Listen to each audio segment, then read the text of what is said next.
Hi everyone, welcome to another episode of Startup Talks. This one is a bit special because we are moving away from the traditional startup founders to investors and get an international investor's perspective on Pakistan's startup ecosystem. Today we are joined by Chad Fox. He's a managing partner at Fox Ventures, a VC lawyer and a non-executive director for many companies. He has an illustrious career in venture capital industry, first as an advisor and then as an investor. He is a sought after partner for tier 1 VCs, sovereign wealth funds, and fintech focused investors in startup funding deals to add value to portfolio companies. The Fox Ventures syndicate enjoys backing from prominent family offices and VCs, including Golden Gate Ventures and Asymmetry Ventures. It was recently part of the news in Pakistan too for participating in the seed and pre-seed rounds totaling $15 million for Kispay. So Chad, you've been following Pakistan's ecosystem for some time. What do you think? How's it developing? Yeah, first, thank you for having me and for the kind intro. Mhm. I started looking at Pakistan about 4 years ago. A little bit of context: I always have been in the fintech space, in the VC space, Mhm. and I look at early stage, so seed and pre-seed fintech companies around the world, and um, I was, based in the Middle East, based out of Dubai and Abu Dhabi for the last 7, 8 years, but Mhm. always had one foot in the US and one foot in the Middle East and I always felt kind of over the last few years that you saw companies in the region and investors regionally not focusing solely just on Pakistan as its own ecosystem. And I Mhm. always thought that that was kind of a mistake. And then obviously over the last year, I think a lot of things have happened all at the same, which has made Pakistan a really exciting opportunity. Mhm. I'm not saying that it was that 4 years ago because you saw, lots of companies. It was just a lot more difficult to do, and it's enjoying a kind of moment in the ecosystem's growth where it's a momentum phase and there's a lot of interesting news. So I find it very exciting. I also that to experience the same growing pains at some point that emerging market system experiences, that a lot of money comes in all at once, and then that may lead to funding gaps at later stages. But hopefully, if the early stage VCs that are coming in now, we do our jobs effectively, will help bring in and build a strong system there. So from my perspective, I'm quite, I slightly cautious of the kind of insane valuations that have come up over the last kind of, I would say, 2 months Mhm. specifically. But I think those will even out over time. Mhm. So you think the valuations are insane? Pretty overvalued. I mean, I guess you're referring to some deals that have transpired, maybe out of the fintech space, I believe. no, I think in general valuations are high around the world, right? Yeah. But that isn't necessarily a fault on Pakistan itself. Yeah. I think what we're seeing in, and I'm going to speak to just Pakistan because I think there is an emerging market risk Mhm. in Pakistan, in the sense that it's not as an established market as, say the US Yeah. or other places. And so seeing some valuations that are similar to companies in other places is slightly new for the ecosystem. I'm Mhm. not saying it's a bad thing. I mean, it's massive, right? It's Yeah. Yeah. 220 million people. You've got, high digital penetration, but what a lot of people don't understand is that the GDP is still at a lower level, and so that does, affect how big a company can get. And also, investing 10 million in Pakistan is, basically equivalent to investing, say, 100 million in a more established jurisdiction. So I'm always cautious there, but I think it's such a big opportunity that we'll look back in 5 or 10 years, and as a whole, the valuations will still have continued to go up. I don't see, maybe there's some up and down along the way, but I think as a whole you're going to see the market establish itself, and some really interesting companies be built. Yeah. Okay, now since you mentioned GDP, obviously I'm not going to ask you to compare it to India, because India got on the train a lot earlier, 10, 15 Right. years back. But how do you see Pakistan compared to other regional countries, like Bangladesh has a very strong ecosystem developing, even Sri Lanka for that matter. How do you see, where does Pakistan stand in your eyes? So the way that I look at kind of Pakistan is alongside, Sri Lanka and alongside Bangladesh. I think those are, if you look at kind of expansion plans for companies that start in either of those three places, those are the logical next steps, right? I don't see a lot of companies from, MENA, GCC, Egypt coming over and being able to really kind of penetrate, Pakistan or Bangladesh, just because they need their own attention. And so I expect those three countries specifically to be, in its own kind of micro region of 400 million people approximately. And so, I think it's going to get its own focus.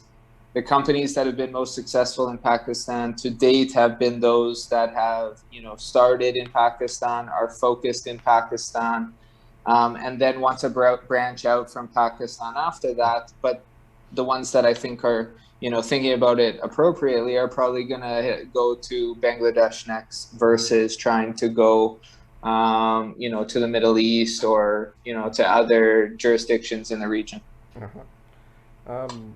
There's also a Kareem Mafia kind of a myth, so to say, that most of these startups are from ex-Kareem, ex-ex.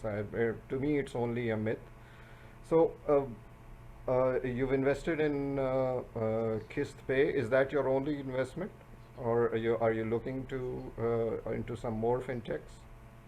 That's my only investment so far that started in Pakistan. I have another company that I invested in about 4 years ago that has entered the region called Trucker. So and also, I have good friends that have started fintech companies in the region. So I've been involved in the ecosystem for some time. But yeah, KissPay was kind of my first investment that I've made, specifically, focusing on Pakistan. And I've, looked at 3 or 4 other ones, and for various reasons decided that it wasn't, an investment that I wanted to move forward with, because the way that my fund, and so I have the fund and I have a syndicate. I work, right? So I'm looking for where I have the ability to support them and that have an edge in their ecosystem. But I don't just have, a specific Pakistan mandate where I need to be invested in every company that's the best fintech in Pakistan. I don't have that, right? So I have the ability to invest anywhere. And so I kind of think, I have a bit higher standard where, if I'm going to invest in Pakistan, it has to be because I believe that that's the best use of that capital versus another jurisdiction, whether that's the US, the UK, Europe, where, Egypt, it doesn't matter. I have to, allocate appropriately to the best opportunity. And so I'm, definitely looking at, new companies there. And it's just a matter of, for me, because of the way my mandate works and the way that I want to invest. I want to get in at the earliest stages. So it's just a matter of, making those decisions and then being a little conscious when the valuations are going higher than, where I think a reasonable entry point is for my mandate. Uh-huh. Okay. And Right? You're not gonna be investing in a 100 million, valuation seed round, right? It's not gonna that doesn't work for my fund. okay. All right. Now, there's a lot of, I mean, the two spaces that are really getting traction in Pakistan is e-commerce and fintechs. And Yep. as far as fintechs are concerned, there are a lot of players now offering payment solutions, even B2B commerce. Some players like Dastagir, I'm going to be speaking to them as well Mm. tomorrow. They've also come up with BNPL option. So, isn't the fintech space getting a bit crowded right now? No, it's not even started yet. Okay. To be honest with you, my view is that it's not even begun, and I think there's so much more that's going to be done, can be done, and will be done. And there's literally, you know, no competition really in any of the spaces. I mean, you're starting to see a couple neobanks pop up, Mm-hmm. but how many of those have, popped up in other jurisdictions, have been set up and are running? I mean, if you think about it, there's 225 million people. 70% are, let's call it, underbanked, but Mm-hmm. not to the same, extent as in, there's limited options in country. All of these, initial providers are coming in and hopefully providing something different. If they get, 50 million customers, that's a really big business. Mm-hmm. And I think, there's so many things across, the SME space. There's, the infrastructure hasn't even properly been built in Pakistan, right? So Mm-hmm. there isn't the same infrastructure layers that are available. So there's so much to do, and I think it's just a matter of having the right talent go out and be able to do it, and also ensuring that the regulators and that provide a proper framework that's able to be executed upon, and then also relevant rules and regulations that ensure that the money that's being deployed in country is kind of a safe place for investors to put capital, right? And I think those are the biggest things. But if you ask me if they're either the fintech or the e-commerce space is saturated, I'd say we haven't even started yet, in Mm-hmm. my opinion. All right. Now I'm just going to club two questions here. First, since you you've invested in Pakistan, and from to get a view of an international investor, first thing, what do you think needs to be done with regards to policies? A lot of policies have been revamped. That's why investors are coming in into Pakistan. And what steps do you think the ecosystem as a whole needs to take in your opinion? Because you've worked with so many startups over the years. So I think that the investor money coming into the country is coming in more because the talent is building good businesses, right? I Mm. don't think, any one of us investors has come and said, okay, all of a sudden, the regulators, the governing bodies have made changes that have made better or easier. I think it's, is the talent it is now acceptable in Pakistan to work for a technology company. If you looked back, a couple of years ago, it was kind of frowned upon, leave a bank or leave a government safer job to so it's been seeing a lot of expats come back and start to build businesses. That's a really so talent is one regulator. Hello? About that. Sorry about that. It's the internet. No problem. Oh, and another issue for Pakistan. Yeah. So I think, I was saying that I don't need specific policy to come in for it to, be a better place. What I want is two things always, right? That when a regulator says they're going to do something, that they set out a plan and they stick to that plan and they execute upon it, right? So if they come out and say, okay, we want to, set up an EMI license, right? Then, okay, here's what the companies, here's a clear framework, here's how we're going to regulate it. And I mean, there's generally accepted principles around the world around all of these specific regulations that they can go and take the best in class and make it appropriate for the local ecosystem. And so whenever I've seen a new regulator, and I've been a part of plenty of new regulators in the region, the thing that always is frustrating is when they say one thing and then do something else, or they write very beautiful regulations, aren't, don't understand how to implement them and actually allow companies to go and set up. And so from a regulator's perspective, that's the most important thing. I think from an ecosystem perspective, it kind of is the same thing, right? Everybody's trying to build the ecosystem. So if you say you're going to do something, just go out and execute upon it.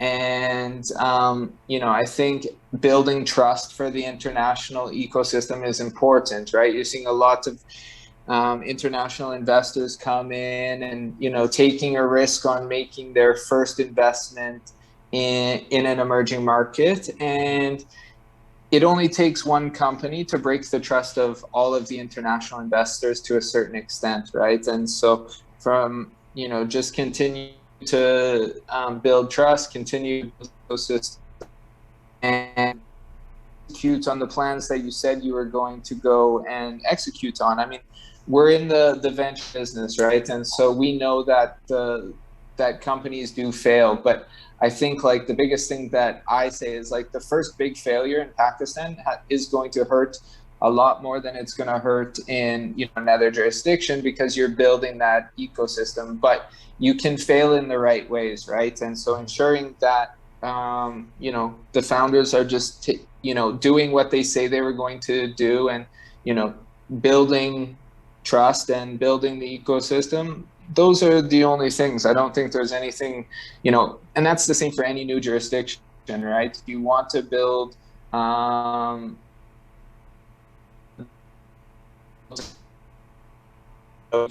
business, and that's coming from someone who's worked in emerging markets. I also understand, like, I am, an outsider there, right, as well. So it's more the things that make me, that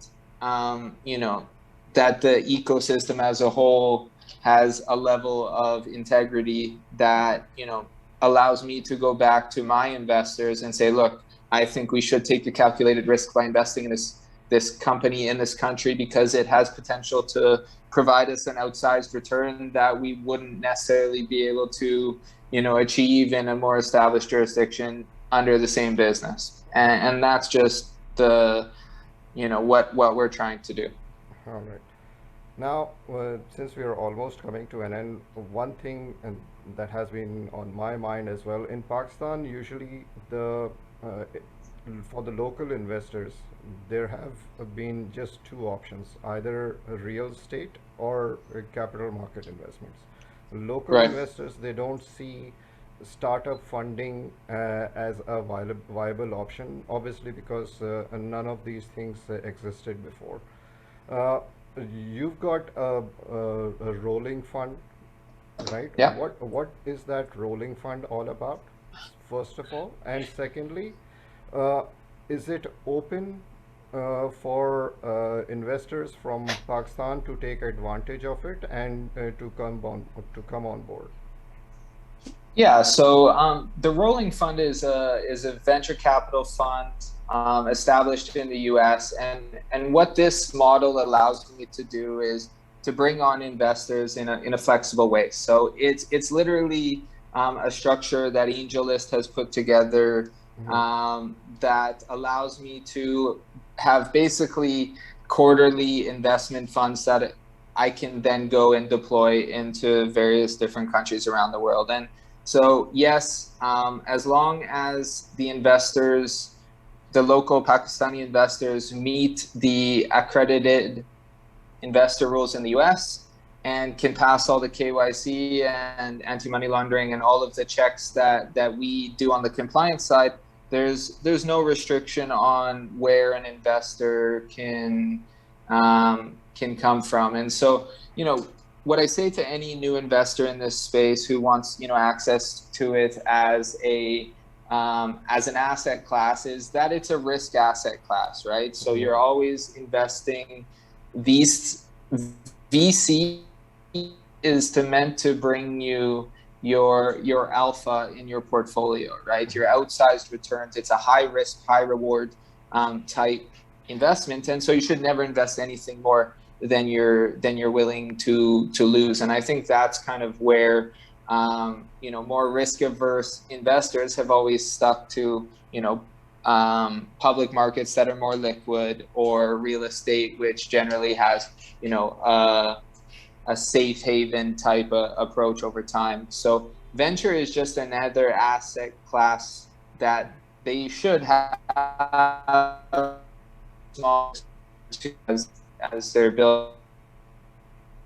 And the thing with the rolling fund is you can start small over time and increase your allocations, and there's a shorter time commitment if you as an investor want it. And so I've been extremely happy with it as a model, and as with AngelList as my infrastructure partner. And so yes, very happy to onboard any investors, so long as they meet the kind of criteria that are required to be onboarded as an investor in the fund.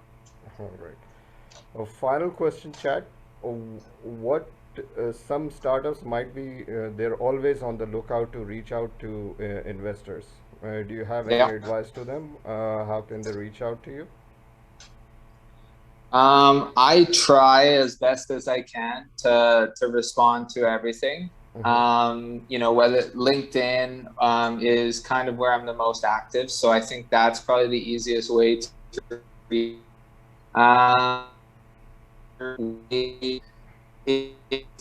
You've mentioned companies that I've invested in. I mean, always a warm introduction is always helpful. But I try as best as I can to respond to everybody that reaches out to me through LinkedIn. I am, I say that, but I also am a solo GP and solo capitalist, in the sense I don't have a team filtering everything. So everything is filtered by me. So, I do see a lot of deals, and it isn't easy to always get back to people. So that's where I say, like, if you do know one of the founders that I've invested in before, going through them is always the best way to get my attention. But it's my job to look at every company that I can, and so I'm generally pretty responsive through LinkedIn as an initial access point. All right, Chad, I think we'll call it a day here then. Thank you very much for joining Startup Talks. To all the viewers, founders, if they wish to reach out to Chad, they can do through LinkedIn, or they can reach me out. I'd be happy to patch you guys through. Thank you very much. Yeah, that's another great way for them to get in touch with me, is to good recommendation from you. So appreciate it. Not being a scout here or anything, it's free of charge. There's nothing. I'm not going to be charging anything for that. No, I appreciate it, and thank you for having me today. And happy to have another chat soon, and looking forward to the next time we have a conversation. So for sure, appreciate it. Thank you for joining. Thank you. Have a great day. Thank you so much. Bye bye.